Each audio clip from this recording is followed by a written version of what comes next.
We're talking about festivals and celebrations today. So in this podcast, you'll learn about some famous festivals that are celebrated around the world and some vocabulary that's associated with them. Welcome to Aprender Inglés with Reza and Craig.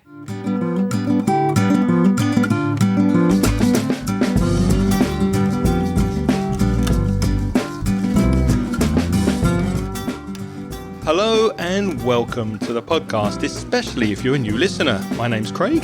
And my name's Reza.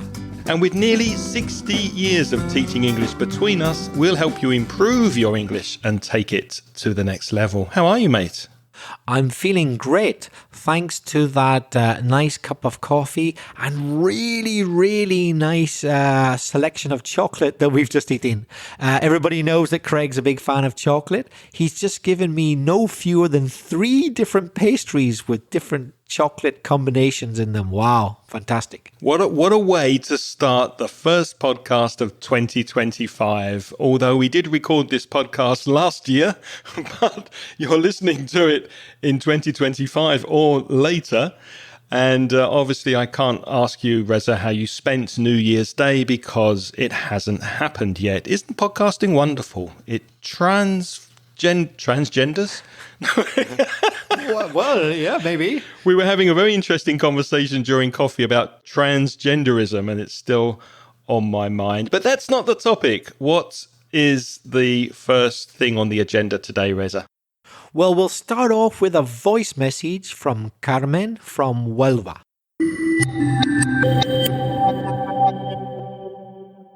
Hi, Craig. Hi, Reza. This is Carmen from Huelva. Today is Thanksgiving Day, and I thought about both of you. I was wondering if this day is also celebrated in the United Kingdom and Ireland. As you know, Spain has relatively recently adopted the Halloween tradition. Do you foresee the adoption of Thanksgiving Day in the future in this country? What would you say? I'm quite interested to know your opinion. To my mind, it doesn't seem like a bad idea to gather with those you care about most, have a feast, and share why you feel grateful in your life. Though we could replace turkey with Iberian ham. I strongly believe it's good training to get the hang of opening up in front of others and becoming aware of the important things we have. I have the feeling that we are more used to complaining than being thankful. We should change that. And on the other hand, I like to take advantage of this celebration to say thank you for your willingness to continue podcasting and teaching us with a lot of humor and wisdom. We are lucky to have you around, guys. Both of you nail it in every episode. Sending you a big hug. Bye.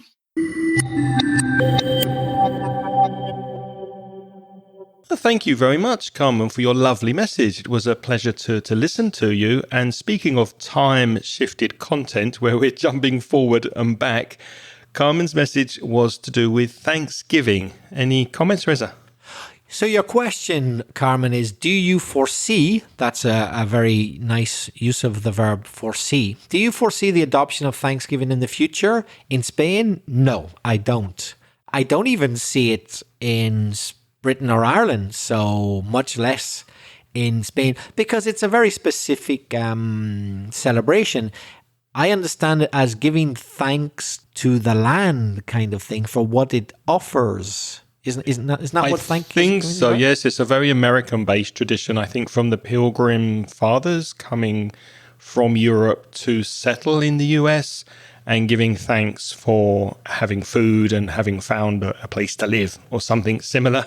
So, no, I agree with Reza. I don't think we'll be adopting it, although I'm very aware of Thanksgiving being celebrated in the US because of some American friends I have, and I always wish them well on Thanksgiving Day, but I can't see it being adopted over here unless there's some kind of commercial aspect where people can sell us things to buy on Thanksgiving. Yeah. Maybe if Spain decides that it likes the idea of selling lots of turkeys to eat, then they might introduce Thanksgiving, because just like Christmas, turkey is also the traditional food eaten for Thanksgiving, so that might happen. By the way, Carmen, you mentioned Halloween. I was going to say it always amazes me, but maybe it shouldn't amaze me. that 95% of Spanish people that I talk to are convinced and don't believe me when I correct them that Halloween must be an American invention. It isn't.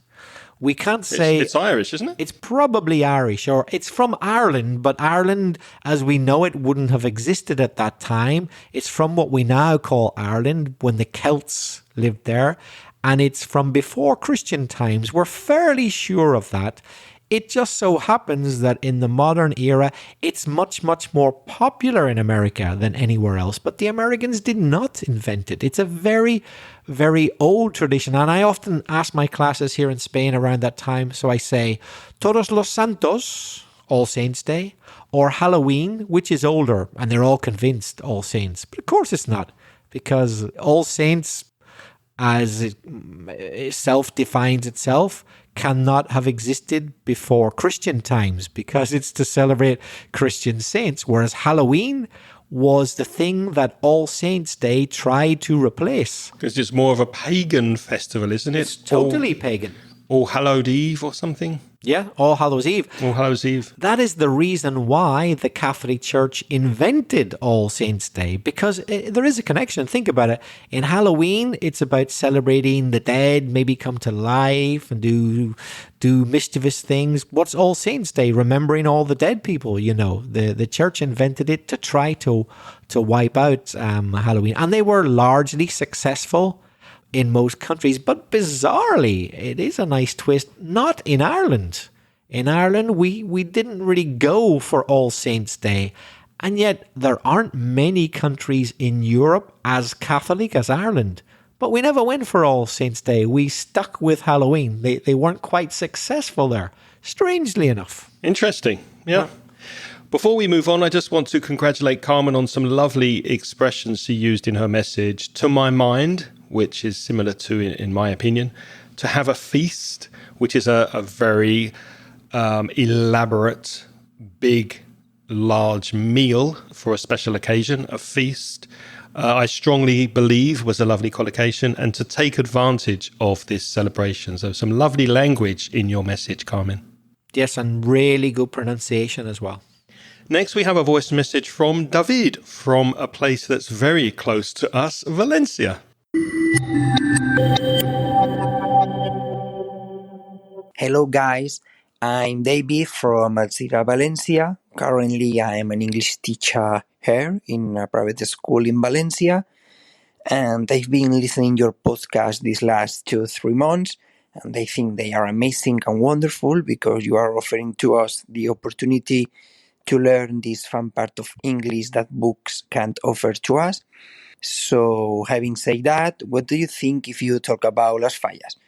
Because you have been living in Valencia for a long time, and I'm sure that you have experienced this period of time in March. And what do you think if you talk about it? So, stay safe and see you.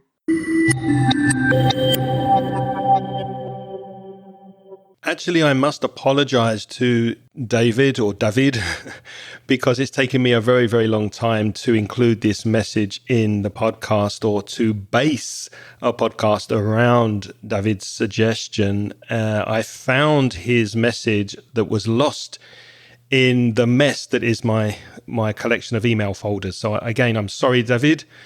But here we are. Here's our episode, not only on the Fallas Festival, but on other festivals around the world. Yes, but we'll start with Fallas because here we are in Valencia recording and it means a lot to us. So, as we've said, Las Fallas, or if you want to say it in Valencia, and since I have my C1, I'm entitled to say that, Les Falles, the Valencian version, is the Valencian festival of the year.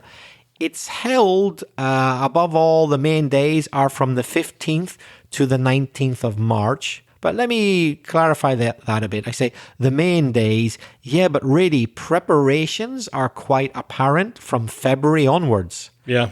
And from the 1st of March, they're very apparent because from the 1st of March onwards, every day at 2 o'clock, they close the center of Valencia when they have the mascleta, which is like a strange firework display, even though it's during the day. So you notice it from the 1st of March, at least onwards, but it grows bigger and bigger and bigger. And the 15th to the 19th are the really big days. What does it do? Well, it combines art, tradition, and probably above all, fire, in honor of St. Joseph, in theory, although some people forget that, St. Joseph, who is the patron saint of carpenters and, of course, the father of Jesus Christ, who was a carpenter himself.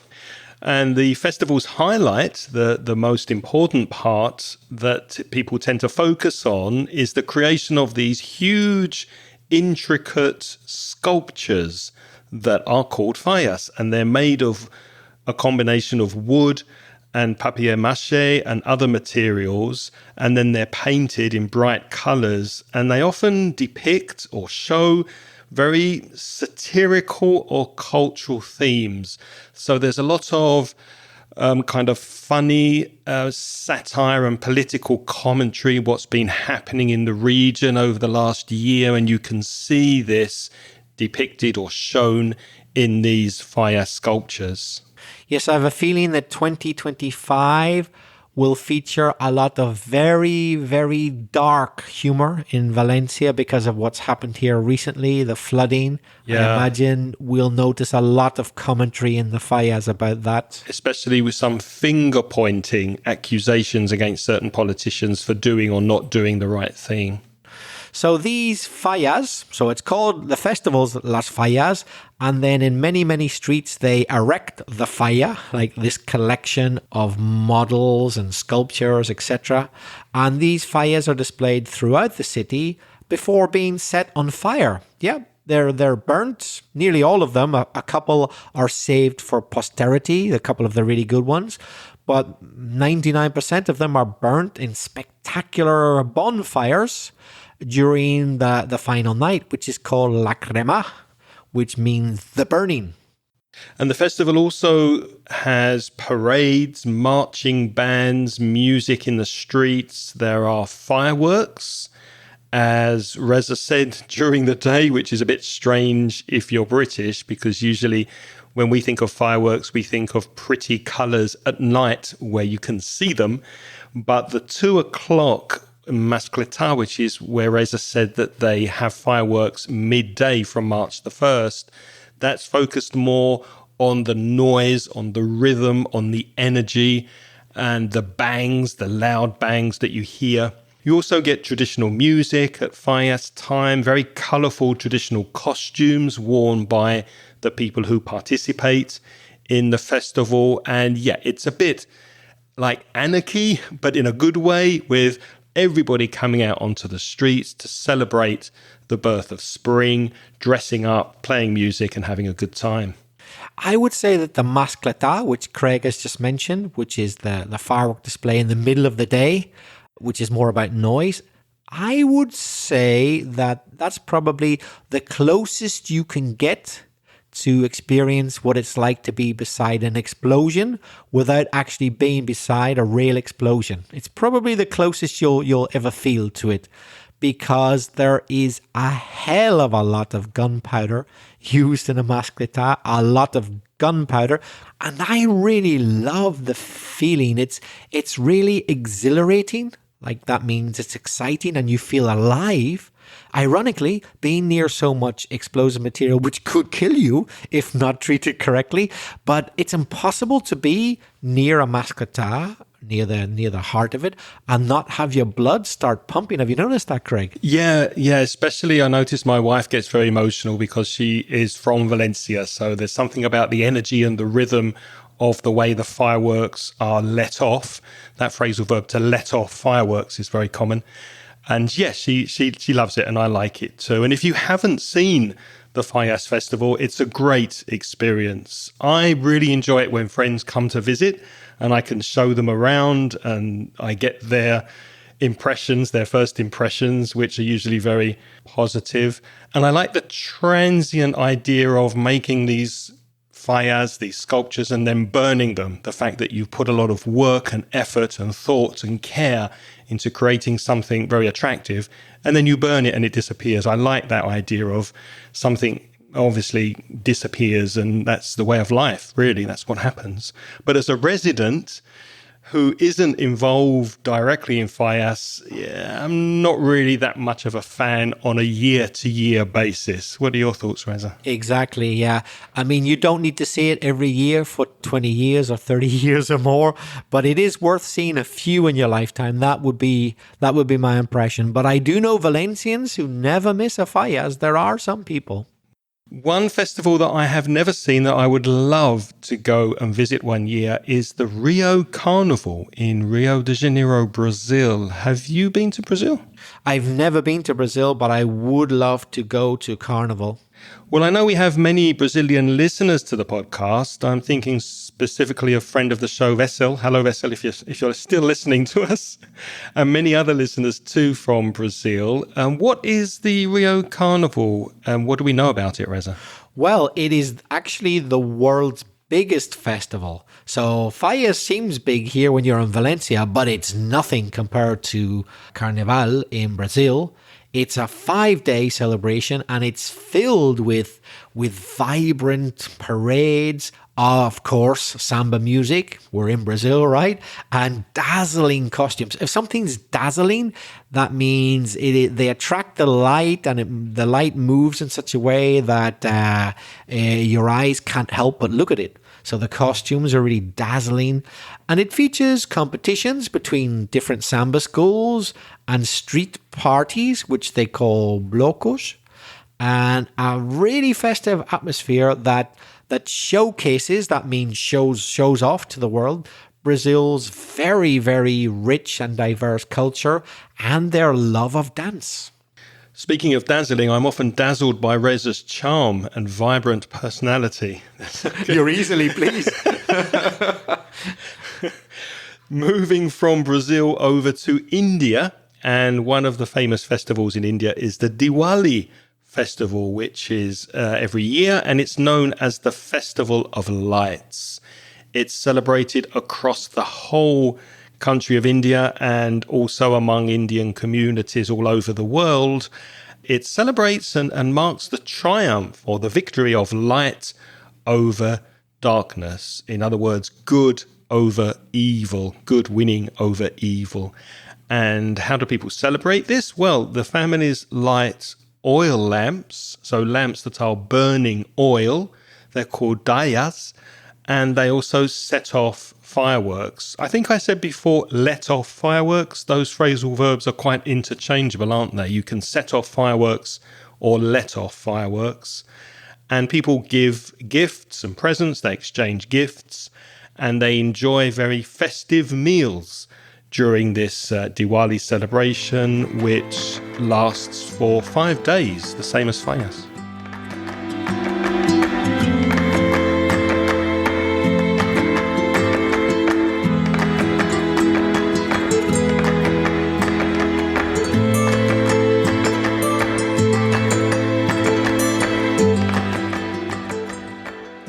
Let's just take a quick break from all of these festivities around the world. Too much partying, it's making me feel quite tired. I just want to tell you about my conversation courses that are starting very soon, in a week or so.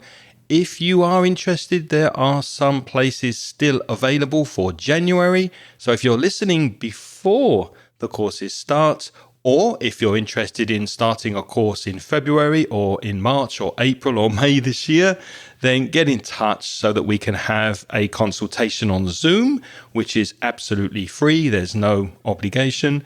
We'll speak for 10 minutes or so. That will give me a chance to get an idea of your level, and then I can tell you the times, the days, and when the courses are happening for your level. And of course, you can also ask me any questions you like about the courses. So I'm waiting to hear from you. My email address is Craig, Craig, @inglespodcast.com. And I'm looking forward to seeing you on the inside. Now, let's get back to the festivities.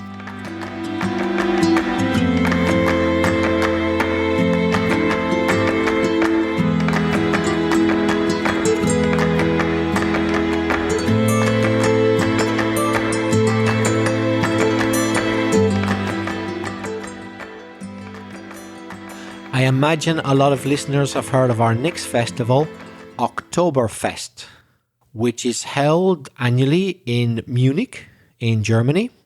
And it is, in fact, the world's largest beer festival.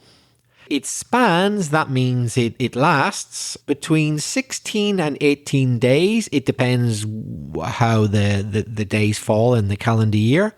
But oddly, it doesn't start in October. It starts in September, but it ends on the first Sunday in October. And that's why it's called Oktoberfest. And it features traditional beer, Bavarian above all, because it's in Munich, which is the main city in Bavaria. Also, hearty food, the type of food that fills you up, that goes well with a party with beer, and traditional music and Bavarian folk costumes. And visitors gather in massive tents from all over the world, not just from all over Germany, to enjoy lively entertainment and a celebratory atmosphere. And let's be honest, there's more than a few people end up drunk. Well, I'm not surprised. If you're drinking beer for 16 to 18 days, you're going to be very happy, aren't you? Now, you lived in Germany for a while. Did you ever go to Oktoberfest? No, I've never actually been to Bavaria, I'm very sorry to say, but it's on my bucket list of things to do. I would like to. And, when in Rome, do as the Romans do, I will be taking a drink if I ever go. Just one. Just one or two. Yeah. Rosa only drinks once a week, from Monday to Sunday evening. Now we're moving to China, all the way to China and the Chinese New Year. Of course, the Chinese New Year is celebrated not only in China, but globally in Chinese communities everywhere. And it marks the lunar calendar's start. So the start of the calendar that's measured by the movement of the moon, the lunar calendar. What happens during the Chinese New Year? Well, the family get together. So you have family reunions. Reunion is when people get together after not seeing one another for a long time. There are parades with dragons and lions, not real ones, but people wear dragon costumes, lion costumes. You may have seen this in films and on TV. Lantern displays. We spoke before in India where they light oil lamps. Well, lanterns are similar sources of light that you can see in the street, maybe with candles inside paper. And of course, fireworks. Each year, the Chinese New Year is associated with one of the 12 zodiac animals, which adds a cultural significance to the celebration. So, for example, we're recording this podcast for January 2025, and on the 29th of January 2025, that will be the day on which the Chinese New Year is celebrated, and it begins the year of the snake. So coming up this year, the year of the snake. Oh, that's interesting. So the start of Chinese New Year doesn't coincide with the exact start of the calendar year. Not our calendar year in the West, because they use the lunar calendar, which is different to our calendar. Okay. Our next festival is one which also a lot of people may have heard of. It's Mardi Gras. I'd better spell that. M-A-R-D-I, Mardi Gras, G-R-A-S. So you probably have guessed, if you didn't already know, that isn't really English, it's French. And Mardi Gras means, if you were to translate it, it means Fat Tuesday. But in English, we don't call it Fat Tuesday, we call it Shrove Tuesday. But in New Orleans, they still call it Mardi Gras. So New Orleans is a city in the United States, but it's a city with a very French background and history. So they continue to call it Mardi Gras there. And it's a lively celebration leading up to Lent. Lent is that period of time just before Easter, whenever people often sacrifice things. So, for example, for Lent, you might give up eating chocolate, you might give up alcohol. Never chocolate. No, Craig, never. He would simply die. It's a fasting period, though, isn't it? When people fast, they abstain from food. They don't take in food of certain types. I think traditionally, many centuries ago, it was traditional simply not to eat meat. So everybody became a vegetarian for a while. And a lot of people gave up alcohol as well. But now people give up different things. But it's a long time, isn't it? I think it's 40 weekdays Lent. So 40 days from Monday to Friday of abstaining, which means not having certain food. That's a long time. That's what it is, exactly. So Mardi Gras happens before Lent, before this time of sacrifice when you don't eat things and you don't take alcohol. Before that, it's time to have fun, right? So at Mardi Gras, they have grand parades. They have very ornate, elaborate floats. A float is when you get a vehicle, something like a truck or a lorry, but instead of the usual cargo, you'll have some very artistic, elaborate platform on it, and people will move around and dance in very elaborate costumes on the float. Like in the Rio Carnival. Exactly, they have floats in the Rio Carnival as well. In fact, Mardi Gras, it's the same idea as the Rio Carnival, but it's just that in New Orleans they call it Mardi Gras, but it's at the same time. I don't know if it happens in Rio, but in New Orleans for Mardi Gras, they have masked balls. So people wear masks on their face and they dance in balls as well. So like Carnival in Brazil. Balls like a party. Yes, a dance. Yeah, a dance. Yeah. Like you can dance in a ballroom. It's a place for dancing for balls. And it's known for festive energy. And the revelers, the people who revel, that's have fun, they wear interesting costumes.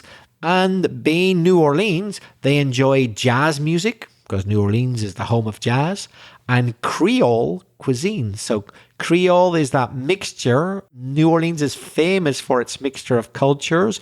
It's French, it's Spanish, it's Black, and it's also Native Indian. All of that is mixed together, and quite a few other things as well. Had Irish and British and German on top of that. It's all mixed together in New Orleans to form this interesting cuisine and culture. So, as I say, it means Fat Tuesday, and the reason is because it's the last day that you can enjoy fatty foods or rich foods and fun times before the following day, which is Ash Wednesday, the day when Lent begins. And they call that Ash Wednesday in English because the theory is that you burn something and you use the ash to make a cross on the forehead. And that means that you're following Lent. You are going to give up certain things. So Mardi Gras culminates the night before Ash Wednesday begins. So you've got Fat Tuesday, Ash Wednesday, and then, of course, after Lent, you've got Fornication Friday, when it's really party time to celebrate the fast. Craig's made up the last one there. That's not true. That's not true. Let's go from New Orleans in the USA to Thailand. Now, I've been to Thailand, but I've never been in Thailand during the festival of Songkran. And I apologize if I've mispronounced the name of your festival. Any Thai people listening? Songkran, S-O-N-G, like song, and K-R-A-N, one word, Songkran. It's the Thailand New Year festival, and it's celebrated from April the 13th until April the 15th. And what happens during this festival? Well, people throw water over one another. It's a nationwide water fight.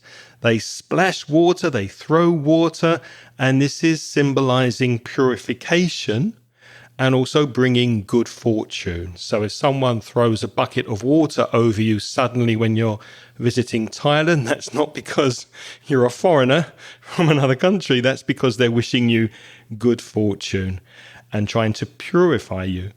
And what happens as well is that people go to visit temples, Buddhist temples, and there are family gatherings, a gathering when people come together to celebrate something. And all of these things play a key role in the Songkran festival. To play a key role means that they are important things during this time. So that's Songkran in Thailand.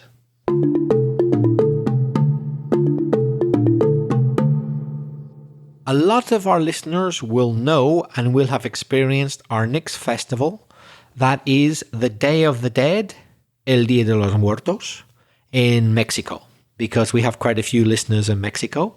And as they will know, this is a very vibrant, lively Mexican tradition, and it's celebrated on November the 1st and 2nd. And the purpose is to honor the deceased. That's a formal way of saying dead people, deceased loved ones, so people who've been close to you. So yes, it's similar to Halloween, but with a Mexican twist, a Mexican way of doing things. So families create altars, which they call ofrendas, with photos, and a type of flower called the marigold. They're often used. And there are offerings. They offer things in the name of the deceased loved ones, while there are parades going on, and there are skull-themed decorations. The skull, if you think of someone's head with just the bone, so all the meat, all the flesh taken away, that is the skull. There's a lot of decorations which use the skull as the theme for El Día de los Muertos. And also there's a lot of lively gatherings when people gather together. They get together and they bring a very festive, but at the same time, reflective atmosphere. So people are having a good time, yes, but they're also remembering the dead. It's an interesting mixture of thinking about the dead, which is sad, but also having a good time in the here and now. Yeah, it's kind of like celebrating the life of the people who you miss, which is really nice, I think, having a positive, as Reza said, a positive twist to the fact that people are no longer with us. Now we go back to where we started, back to Spain, but this is a different festival from Las Fallas. To finish, we're looking at the festival of San Fermin in a city in the north of Spain called Pamplona. And this festival is also known as the running of the bulls, the male cows, the bulls. You may have heard of it. You may have seen pictures of this on TV. It sometimes appears in films. And the idea is that you're trying to run along with a group of bulls. And these animals that are very, very dangerous, they are let out every day from the 6th to the 14th of July in Spain. So it happens in the middle of the summer. It's very hot.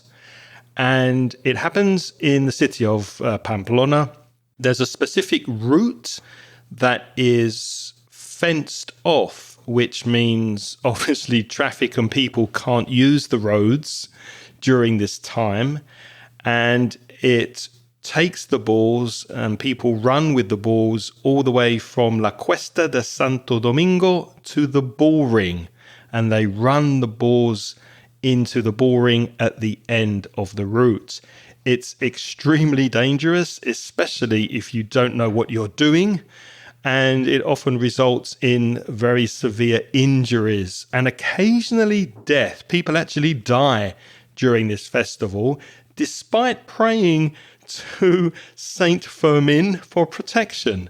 So maybe Saint Fermin sometimes is looking in the other direction and doesn't help people who are praying to him. Lots of wine and beer and other spirits are drunk. There's a very party atmosphere which goes along with the main event. And I don't know if you agree, Reza, but I think a lot of the injuries and fatalities are because tourists come to the festival. They don't know how to behave with bulls. They're not used to the culture. They go out and get completely drunk the night before, and still drunk the following morning, they try to run with a group of very dangerous animals. And of course, that's a recipe for disaster, isn't it? Yes, so let us warn any listeners who might not be from Spain, so they don't know so much about it, and they're thinking of going to visit Pamplona to see the festival. Do go, enjoy yourself, But remember that just because somebody makes something look easy doesn't mean it is easy. So veterans who've been doing this for years and have trained and practiced and are not drunk and know what they're doing, do not try and copy them. Just watch. Stay behind the fence and just watch the experts do it. Have you been to Pamplona during San Fermin? I haven't. No, I've been to Pamplona. It's a beautiful town, but Yeah. I haven't been to San Fermin. Me neither. I was there this year. It's a beautiful, beautiful city, even without the running of the bulls every year. But yes, if you do go to the festival, I want to repeat what Reza said. Be very, very careful if you are running with the bulls. Now it's your turn to practice your English. Do you have a favorite festival in your country that we haven't spoken about? In this episode, we would love to hear from you, so why not tell us about it? You can do that by using our preferred method, which is sending us a voice message. Go to speakpipe.com, that's speakpipe.com/Ingles podcast, and link, as always, to that is in the show notes, inglespodcast.com/551. Reza, how can people reach us by email? You could write to either of us. So you'll find Craig if you write to craig@inglespodcast.com, or me if you write to belfastreza@gmail.com.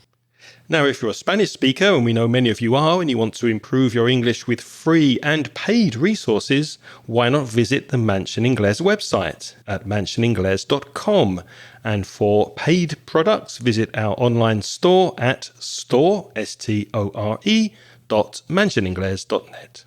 As always, we'd like to say thank you to all our supporters on the Patreon scheme. And those people on the Patreon program, they donate a little bit of money every month. And as a way of saying thank you for their donations, we give them instant access to the audio transcriptions of this podcast.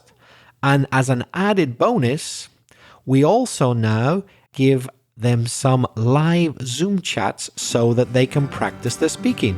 So if you're interested, why not have a look? Follow the link in the show notes. It's patreon.com/Ingles podcast. Unfortunately, we don't have time to mention all of our lovely Patreon supporters by name, but we will say hello and thank you to our latest supporters who have joined us recently. They are David Santana Rubiales, Ezequiel, Fatima, Angeles, and Genesis Cañizares. Thank you to you and to everybody who is a Patreon supporter. What's next week, Reza? In the next episode, we'll be talking about European monarchies.